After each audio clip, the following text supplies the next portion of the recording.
Good morning बेटा। टुबू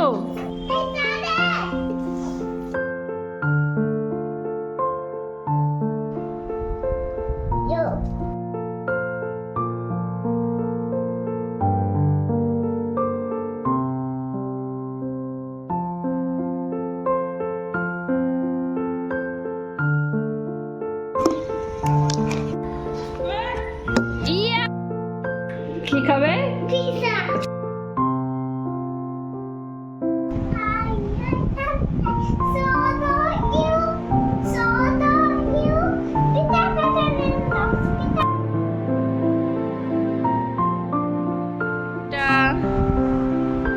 good morning. তোমার ঘুমটা কি ভালো হয়েছে? পড়ে যাবে তো। ওঠো ওঠো সোনা, ও সোনা। গুটি গুটি গুটি গুটি গুটি গুটি গুটি গুটি গুটি। গুড মর্নিং এভরিওয়ান, কেমন আছো তোমরা সবাই? আশা করছি ভালো আছো। আমরাও বিন্দাস আছি, চলে এসেছি আবারও আরেকটা ঝলমলে ভিডিওর সাথে। ফিডিং চেয়ার কেনা ছাড়াও কি বাচ্চা নিজে নিজে খেতে পারে? বাচ্চা নিজের হাতে খেতে শিখলো কি বাচ্চার পেট ভরে? আমাদের খাওয়ার বাচ্চাকে কি করে খাওয়াবো? ঝাল কবে থেকে খেতে পারবে?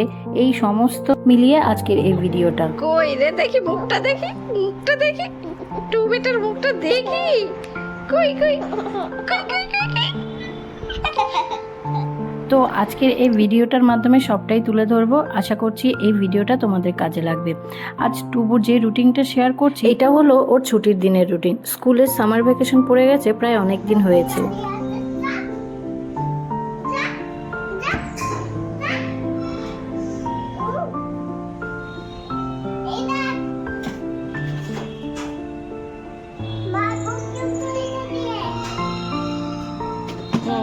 চলে এসো।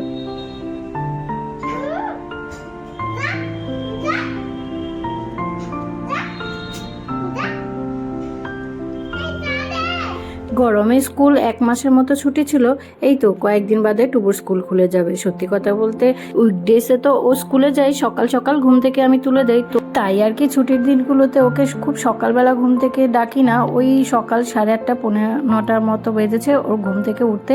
ওকে ব্রাশ নিয়ে পেছন পেছন ঘুরেছি, ওই যে সে পেছনে গিয়ে বিড়াল তাড়িয়ে তারপর ব্রাশ করেছে মার কাছে। আজকাল নিজে নিজেই হাত মুখ ধুতে চায়, জল পেলে যে আজকাল কি খুশি হয় কি বলবো, ছাড়তেই চায় না। তোমরা আমার আগের ভিডিওগুলো তো হয়তো খেয়াল করেছো, সকালবেলা ব্রাশ করার পর ওকে আমি জল খাওয়াই, কখনো উষ্ণ গরম জল, কখনো বা প্লেন জল। তো ও মুখ ধুয়ে 1 গ্লাস জল খেয়ে নিয়েছিল। দেন ওকে দিয়েছিলাম ট্রিপটিন বিস্কিট আর তার সাথে দিয়েছিলাম লিকার চা। সত্যি কথা বলতে এই লিকার চা খেলে তোমরা অনেকেই ভাবতে পারো যে এত ছোট বাচ্চাকে লিকার চা দেওয়াটা ঠিক নয়। আসলে আমরা সবাই বাড়িতে চিনি ছাড়া জাস্ট ওই পাতার লিকার চা খাই। আশা করছি এই লিকার চা খাওয়ার ফলে কোনো ধরনের সাইড এফেক্ট তো হবেই না, বরং এই লিকার চা খাওয়ার পরে না উষ্ণ গরম জলের কাজ হবে। যাই হোক, ওকে 3টে ট্রিপটিন বিস্কিট দিয়েছিলাম। ওর ডক্টরই এই বিস্কুটটা সাজেস্ট করেছিলেন। ওর আগের রুটিনেও এই বিস্কুটটা আমি তোমাদের সাথে শেয়ার করেছিলাম। তুমি বলো এখন কি রুটিন তোমার? এখন তো স্কুল ছুটি, সকালবেলা বিস্কিট খাওয়ার পর কি করতে হয়? গুড বয়, ভেরি গুড বেটা, লেটস গো। যেই সব দিনে টুবুবাবু স্কুল যায় সকালবেলা, সেই সব দিনগুলো আলাদা হয়। আসলে সামার ভ্যাকেশনে তো বেশ বড় ছুটি থাকে 1 মাসের মতো, তো অনেক হোমওয়ার্ক থাকে। তো সকালবেলা ওকে আমি কয়েকদিন ফ্রেশ করিয়ে এভাবে হোমওয়ার্ক করতে বসিয়েছিলাম। তাই এখন যেহেতু স্কুল বন্ধ, ও স্কুলে যাচ্ছে না, মোটামুটি ওর প্র্যাকটিস হয়ে গেছে, চা বিস্কিট খেয়ে ওকে পড়তে বসতে হবে। মতো করে পড়তে বসে পড়েছে। ওর হোমওয়ার্ক অলরেডি কমপ্লিট হয়ে গেছে, আমি রিপিট করাচ্ছি বাড়িতে। ও যেহেতু বসে লিখে নিচ্ছে, মানে রাইটিং শুরু করেছে, ভিডিওটা দেখে তোমরা হয়তো ভাবতেই পারো ও একদম শান্ত বাচ্চা হয়ে গুড বয় হয়ে লিখে নিচ্ছে। আসলে ব্যাপারটা সেরকম নয়। তোমরা যদি জানতে চাও বা দেখতে চাও একদম কোনো রকম টিচিং ছাড়াই কিভাবে শেখালাম রাইটিং, প্রথমেই কিভাবে লেখা শুরু করা যায়, অবশ্যই আমাকে কমেন্ট করে জানিও। তোমরা যদি এর উপর একটা ভিডিও দেখতে চাও বা তোমাদের যদি কাজে লাগে। যাই হোক, এটা হলো টুবুর সামার ভ্যাকেশনের হোমওয়ার্ক। এইসব বই খাতাগুলো স্কুল থেকে দিয়ে দেওয়া হয়েছে, যেগুলো অলরেডি টুবুবাবুর হোমওয়ার্ক করা কমপ্লিট হয়ে গেছে। আমাদের টুবুবাবুর বয়স এখন 42 মান্থ, মানে 3.5 বছর। যবে থেকে ওর 2 বছর কমপ্লিট হয়েছে, তখন থেকেই ডাক্তার আমাদের ওকে রুটি খাওয়াতে সাজেস্ট করেছিলেন। করেছো? দেখি কি করেছো? হাত ধুয়ে এসছো?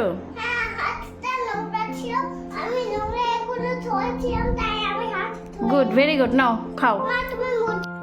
এই সমস্ত কিছু কিছু গুড হ্যাবিট টুবুবাবুর এখন হয়ে গেছে, আমাকে আর শিখিয়ে দিতে হয় না। 2 বছরের পর থেকে মাঝে মাঝে ওকে দুধে রুটি ছিঁড়ে ভিজিয়ে খাওয়াতাম, তবে ও খুব একটা ভালোবাসতো না, মানে খেতে চাইতো না, যেহেতু ল্যাক্টোসিমটম প্রবলেম রয়েছে, তাই কোনো ধরনের মিল্কও নিতে পারে না। ওকে মাঝে মধ্যে ওই হালকা কাঁচা লঙ্কা দিয়ে তরকারি করলে সেই তরকারি তুলে দিলে ও খেয়ে নেয়। তবে আজ যেহেতু তরকারি হয়নি, ওই চিনি দিয়ে দিয়েছিলাম আর সাথে একটু কলা দিয়েছিলাম, ওটা দিয়ে খেয়ে উঠেছিল। পুরো রুটিটা আর ফিনিশ করতে পারেনি। ওকে আগে আমি ফোর্স ফিড করাতাম, তবে এখন আর ফোর্স ফিড করাই না। ও যতটা খেয়ে হ্যাপি থাকে আমিও তাতে সন্তুষ্ট থাকি। এর কারণটা তোমাদের পরে বলছি। ওকে খেলতে ছেড়ে দিয়ে আমি চলে এসেছি কিচেনে।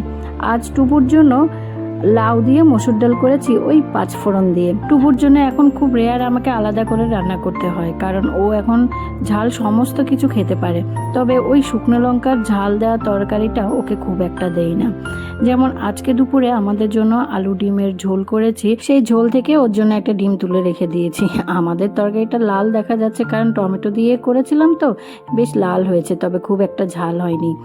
যাই হোক, ওকে খেলতে ছেড়ে দিয়ে রান্নাঘরে গেছিলাম। দেখো এখানে সব খেলনা শোকেস থেকে বার করে সে সার্কেল বানিয়ে তার ভেতর খেলতে শুরু করেছে। তবে এই সব ওর খেলাগুলো দেখতে কিন্তু বেশ লাগে। আমাকে আবার বলছিল, মা আমার ওই শোকেস থেকে আরো যত খেলনা আছে সব বার করে দাও, এইভাবে সব খেলনা দিয়ে আমি পুরো ঘর সাজাবো।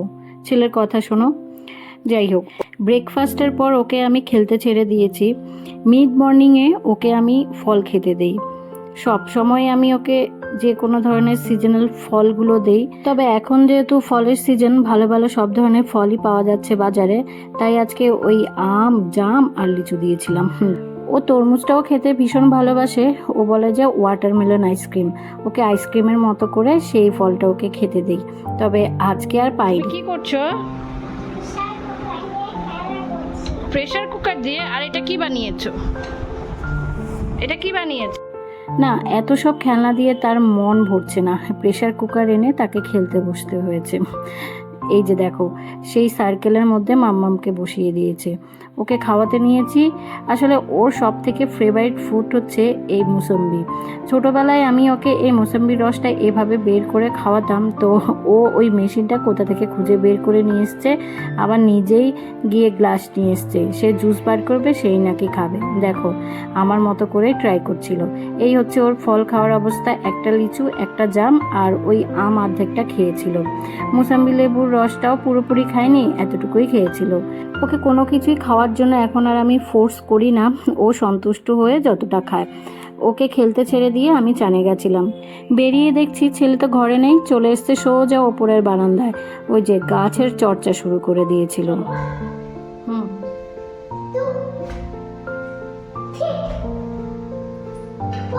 সিঁড়ি দিয়ে নামতে নামতে কাউন্ট করছে, পুরো সিঁড়িগুলো কাউন্ট করে সে নেমেছে। যদিও এখন ছুটির দিন, তবে মোটামুটি এই টাইমটাতে ওকে আমি চান করাই। স্কুল থেকে আসার পর ফ্রেশ করিয়ে কিছুক্ষণ ওয়েট করাই, দেন ওকে চান করতে ঢোকাই। এখন যেহেতু গরমকাল, একবার যদি সে বাথরুমে ঢোকে, বাথরুম থেকে তাড়াতাড়ি তাকে বার করবে কার সাধ্য আছে। শ্যাম্পু করানোর জন্য শ্যাম্পু নিয়েছিলাম, নিজেই শ্যাম্পু হাতে মাখিয়ে মাথায় মাখানো শুরু করেছিল। সে নাকি এখন অনেক বড় হয়ে গেছে, সে নাকি সব কিছু করতে পারে, সব শিখে গেছে। এইসব বলে জানো তো, আজকাল সব কিছু নিজে নিজেই করতে চায়। জল নিয়ে অনেকক্ষণ খেলাধুলো করার পর তাকে বাথরুম থেকে বার করা গেছে। আসলে এই জল খাটানা আজকাল ভীষণ রকমের সমস্যা হয়ে গেছে, যেখানেই জল পাবে সেখানেই সে ছুটতে পালাবে। ওর হেয়ার অয়েলটা শেষ হয়ে গেছিলো, তাই একটা নতুন হেয়ার অয়েল নিয়ে এসেছিলাম। এখন তার বায়না তাকে সেই হেয়ার অয়েলটা খুলে দিতে হবে, সেটা থেকে সে নিজে নিজে তার হেয়ারে অয়েল ম্যাসাজ করবে। এই সমস্ত বায়না করে আজকাল, জানো তো। খুলবে এই হেয়ার অয়েলে মুখ খোলা নিয়ে তাকে অনেকক্ষণ স্ট্রাগল চালাতে হয়েছিল। টুবুর জন্য কখনোই আমরা কোনো ধরনের ফিডিং চেয়ার কিনিনি বা যে কোনো ধরনের খাবারের ফ্যান্সি জিনিসপত্র কিনিনি। যেটা অনেক বাচ্চার ক্ষেত্রেই অনেক মায়েরা করে, হয়তো তাদের বাচ্চার ক্ষেত্রে সুবিধা হয়। তবে আমি তো প্রথম থেকেই জানতাম টুবু যে পরিমাণে চঞ্চল, ও চেয়ার থেকে পড়ে যাওয়ার সম্ভাবনা অনেকটাই বেশি, তাই প্রথম থেকেই আমি কোনো ধরনের ফিডিং চেয়ার কিনিনি। আমাদের সবার সাথে ওকে বসিয়ে খেতে দিয়েছি, কিছুটা খাবার খেয়েছে, কিছুটা ছড়িয়েছে, কিছুটা নিজের গায়ে মেখেছে, হাল ছাড়িনি, এভাবেই নিজে নিজে খেতে শিখেছে। সেই বিকেলবেলা খাওয়া দাওয়ার পর সে কিছুক্ষণ বাদে ঘুমিয়ে পড়েছিল। বড় হওয়ার সাথে সাথে তো দুষ্টুমি বেড়েই যাচ্ছে, সারাদিন বকাবকি করি, কখনো কখনো রেগে ওকে মারতেও যাই। ও যখন ঘুমিয়ে পড়ে, কি ঘুমন্ত অবস্থায় ওর নিষ্পাপ এই মুখটা দেখে বিশ্বাস করো কতটা কষ্ট পাই সেটা তোমাদের বলে বোঝাতে পারবো না। বিকেলবেলা ঘুম থেকে ওঠার পর রোজ দিনই কিছু না কিছু ওকে আমি টিফিন বানিয়ে দেই। আজকে যেমন ওকে বানিয়ে দেব সুজি দিয়ে উত্তাপাম। তো এইটাকে ও পিৎজা বলেই খুব ভালোবেসে খায়। এখানে দেখো আমি 1 কাপ সুজি নিয়েছি, 2 চা চামচ টক দই, পরিমাণ মতো একটু খাওয়ার সোডা আর দিয়েছি নুন। ওই একটু জল দিয়ে ভালো করে মিক্স করে আমি এটাকে রেখে দেব আধা ঘন্টা 1 ঘন্টার মতো। এর মধ্যে ও ঘুম থেকে উঠে পড়েছে, মামামের কাছে বায়না জুড়েছে সে মাঠে যাবে খেলতে। রোজ দিন না পারলেও ওকে প্রায় দিনই আমি নিয়ে যাই এই টাইমটাতে মাঠে খেলাধুলো করতে, পার্কে রাইডে চড়তে।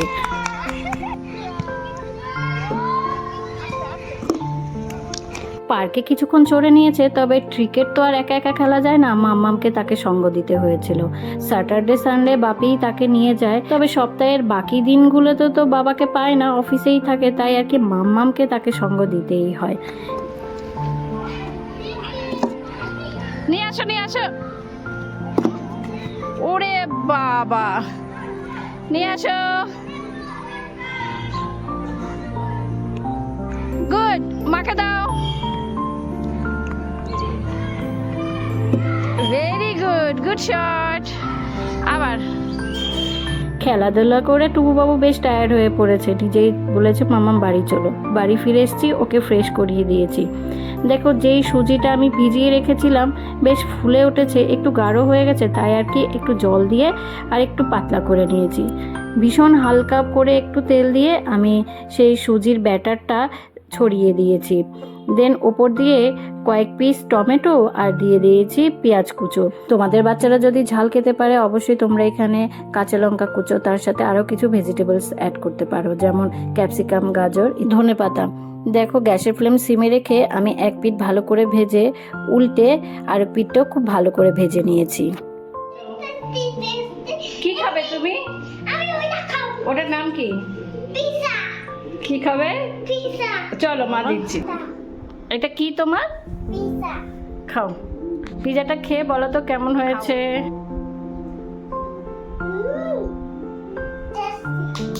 এটাকে তোমরা উত্তাপাম বলতে পারো বা সুজির গোলা রুটিও বলতে পারো। হেলদি তো অবশ্যই, আর বাচ্চারাও দেখবে বেশ খুশি মনে কিন্তু খেয়ে নেয়। এই টিফিনটা যেহেতু টুবু বাবুর বেশ পছন্দের, তাই পুরোটা ফিনিশ করে দেন মাম্মামের কাছে এসেছিল। কি বাবা, চলো লেটস গো, চলো। তোমার স্টাডি টেবিলটা নাও তো, স্টাডি টেবিল নিয়ে আমরা নিচে বসবো আজকে। হ্যাঁ, ওকে স্কুলে দেওয়ার পর থেকে, যখন থেকে ও মোটামুটি একটু বুঝতে শিখেছে, তখন থেকে সন্ধ্যে টিফিন করার পর ওকে আমি এই টাইমটাতে নিয়ে বসি, ওকে এই সময়টা দেই। তো এখন মোটামুটি ওর নলেজে এটা চলে এসেছি যে সন্ধ্যেবেলা টিফিন করার পর ওকে পড়তে বসতে হবে। যেমন ও নিজে গিয়েই আমাকে ডেকে নিয়ে চলে এসছে। এই স্টাডি টেবিলটা মাসিমণি টুবুবাবুকে গিফট করেছে, ওর ভীষণ ফেভারিট একটা স্টাডি টেবিল। যখনই সে পড়তে বসে বা লিখতে বসে এই স্টাডি টেবিলেই বসতে চায়, তাই আমিও ওকে আনন্দ দিয়ে খেলার ছলে ছলে পড়ানোর চেষ্টা করি বা লেখানোর চেষ্টা করি। এখন যেমন ওকে আমি উল্টো সি সোজা সি করে দিয়েছিলাম, সেই প্যাটার্নটা আমি হাত ধরিয়ে ফার্স্টে কিছুটা করে দিয়েছি, দেন ওকে ছেড়ে দিয়েছি, ও নিজের মতো করেই করে নিতে শিখে গেছে। তো দেখো মোটামুটি সি করেছে, উল্টো সি, এবার সোজা সি ওকে করতে দিয়েছি, ফুল স্টপ দিয়ে দিয়েছি, ও নিজের মতো করে সেই প্যাটার্নগুলো করে নিচ্ছে। তবে ও কখনোই চুপ করে শান্ত হয়ে বসে লেখে না। কিভাবে ওকে আমি লেখা স্টার্ট করেছি সেই ভিডিওটা যদি তোমরা খুব শীঘ্রই দেখতে চাও আমাকে অবশ্যই কমেন্ট করে জানাতে ভুলো না। আমিও খুব তাড়াতাড়ি তোমাদের সামনে সেই ভিডিওটা নিয়ে হাজির হব। এটা হয়ে গেছে বাবা, এটা হয়ে গেছে, গুড। এইটা আচ্ছা, তাহলে এটা করে ফেলো। ঠিক আছে, এই তোমার পেন্সিল বক্স দেখি, তোমার পেন্সিল বক্সটা তো সুন্দর বাবা। হ্যাঁ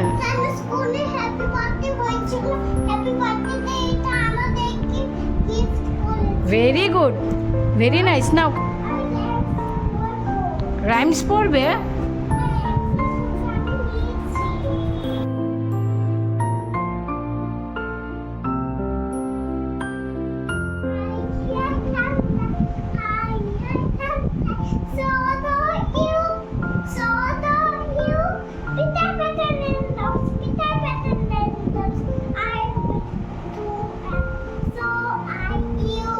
গুড। কোন রাইমসটা বলবে বলো তো বাবা, আর কোনটা বলবে? Round and round. Now start.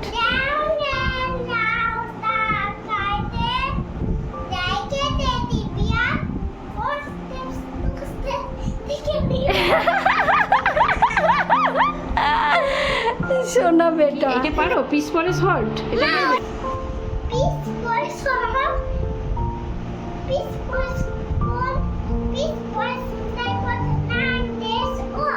Good, very good.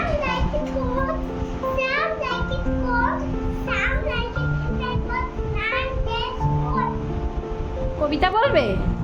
আচ্ছা বলো। হ্যাঁ বলো। মৌমাছি।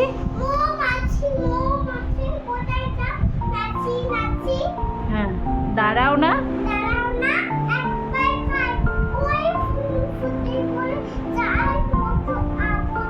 আহারণে। আচ্ছা দেশটা বলো তো।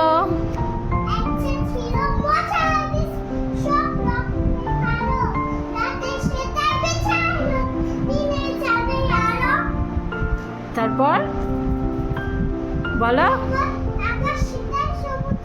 বরণ।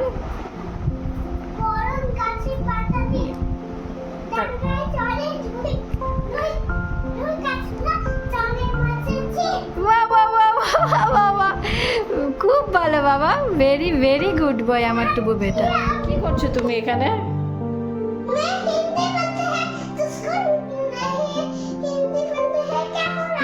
তু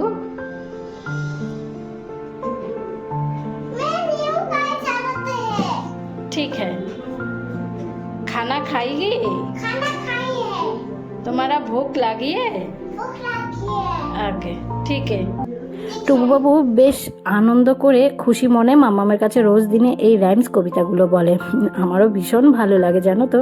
এখন যেহেতু টুবুবাবুর স্কুলে তার অনেক নন বেঙ্গলি ফ্রেন্ড হয়েছে, তাই বাড়িতে এসেও সে হিন্দিতে কথা বলতে চেষ্টা করে। আজকে টুবুর জন্য রাতের ডিনারে আলাদা করে কোনো ধরনের রান্না করিনি, আমাদের জন্য করেছিলাম সাম্বারের ডাল সব রকমের সবজি দিয়ে। তো টুবুকেই সেই সাম্বার ডাল, তার সাথে একটা পাঁপড় ভাজা দিয়েছি। এটা ছিল আজকে আমাদের টুবুবাবুর ডিনার মেনু। ওকে আমি কখনোই খাওয়ার জোর করে খাওয়াই না। যদি আমি বুঝতে পারি ওর পেট ভরেনি, তাহলে আমি কিছুক্ষণ বাদে ওকে অন্য কোনো ফুড অফার করি, কিন্তু জোর করে ওকে একদমই খাওয়াই না, এটা স্ট্রিক্টলি। তাহলে আজকের মতো এখানেই শেষ করছি, দেখা